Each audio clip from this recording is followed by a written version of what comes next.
देशात सध्या एक मोठं वावटळ उठलंय। राजकारणात मोठमोठ्या पक्षांना घाम फोडायला वर्षानुवर्षे लागतात, पण इथे एका झुरळ पक्षानं अवघ्या काही तासात अख्ख्या देशाच्या सत्तेला टेन्शन आणलंय।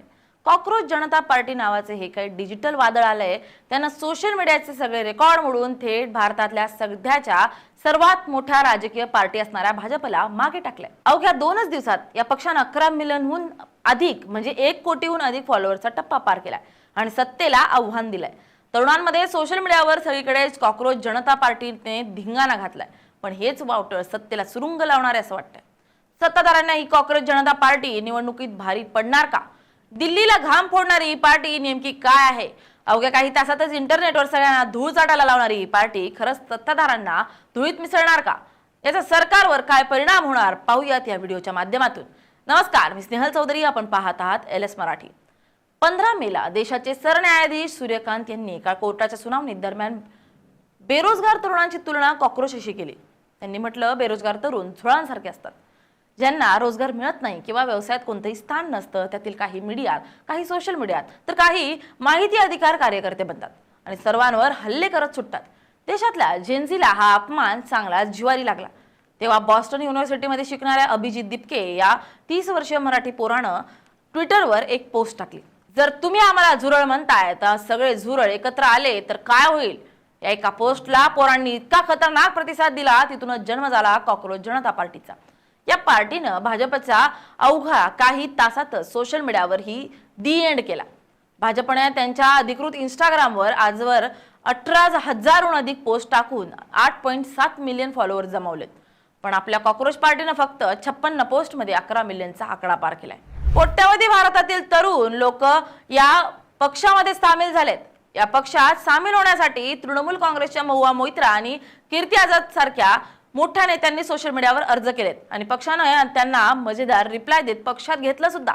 जरी हा पक्ष मजेत किंवा मीम्स बनवण्यासाठी सुरू झाला असला तरी या पक्षाचा जाहीरनामा एकदम कडक आणि सिस्टमला थेट प्रश्न विचारणार आहे। त्याचे 5 मुख्य अजेंडे आहेत। निवृत्तीनंतर कोणत्या सरन्यायाधीशांना राज्यसभेची जागा मिळणार नाही। जो आमदार किंवा खासदार स्वतःचा पक्ष सोडून दुसऱ्या पक्षात जाईल त्याला पुढील 20 वर्ष निवडणूक लढवण्यास बंदी आणली जाईल। जर निवडणूक आयोगाने कोणत्याही नागरिकांचं वैध मत यादीतून गायब केले तर मुख्य आयुक्तांवर थेट गुन्हा दाखल होणार। संसद आणि विधानसभेत महिलांना 50% थेट आरक्षण मिळणार, तेही सध्याच्या जागांची संख्या न बदलता। मोठ्या उद्योगपतींच्या मालकीच्या ज्या मीडिया वाहिन्या फक्त गोडवे गातात त्यांचे परवाने थेट रद्द केले जातील। याशिवाय नीट परीक्षेतील गोंधळ आणि CBSE कडून उत्तरपत्रिका रिचेकिंग नावाखाली घेतल्या जाणाऱ्या 1.25 फीच्या विरोधातही या पक्षानं आवाज उठवलाय। हा तरुणांचा आक्रोश आहे। देशातील तरुण पिढी आज बेरोजगारी, पेपर लीक आणि महागाईमुळे आतून प्रचंड संतापात आहे। जेव्हा त्यांच्या या रागाला झुरळ म्हणून हिणवलं गेलं तेव्हा तो राग डिजिटल क्रांतीच्या रूपाने बाहेर पडला। हे फॉलोअर्स म्हणजे केवळ आकडा नसून व्यवस्थेवर नाराज असलेल्या तरुणांची फौज आहे। सध्या एक सोशल मीडिया ट्रेंड आहे, पण याचे गंभीर परिणाम पुढे पाहायला मिळू शकतात। कॉकरोच जनता पार्टी कोणताही नोंदणीकृत राजकीय पक्ष नाही, पण तरुणांचा, बेरोजगारांचा आणि सत्तेला वैतागणाऱ्या लोकांचा आक्रोश आहे। अनेक मोठमोठे दिग्गज या पार्टीला समर्थन देत आहेत। बिहारमधील बांकीपूर विधानसभा पोटनिवडणुकीत या पक्षाचे समर्थक उमेदवार उभा करण्याच्या तयारीत आहेत असंही म्हटलं जात आहे। जर असं झालं तर हा ट्रेंड रस्त्यावर उतरेल आणि प्रस्थापित पक्षांची डोकेदुखी वाढणार नक्कीच। आजवर IT सेल आणि सोशल मीडिया कॅम्पेनवर फक्त मोठ्या पक्षांची मक्तेदारी होती, पण कोणत्याही पैशांशिवाय फक्त मीम्स आणि रील्सच्या जोरावर एका सामान्य तरुणानं दिल्लीच्या सत्तेला आव्हान दिलंय। हे डिजिटल एकजूट कोणत्याही निवडणुकीत सत्ताधाऱ्यांचं नरेटिव्ह बिघडवू शकते। सध्या कॉकरोच जनता पार्टीने 1 करोडहून जास्त फॉलोअर्सचा टप्पा पार करून देशात सत्तेविरुद्ध माहोल तयार केलाय। तर देशातील प्रत्येक राज्यात कॉकरोच पार्टीच्या शाखा सोशल मीडियावर तयार झाल्यात। कॉकरोच जनता पार्टीनं शिक्षण मंत्र्यांनी राजीनामा द्यावा अशी थेट मागणी देखील केली आहे।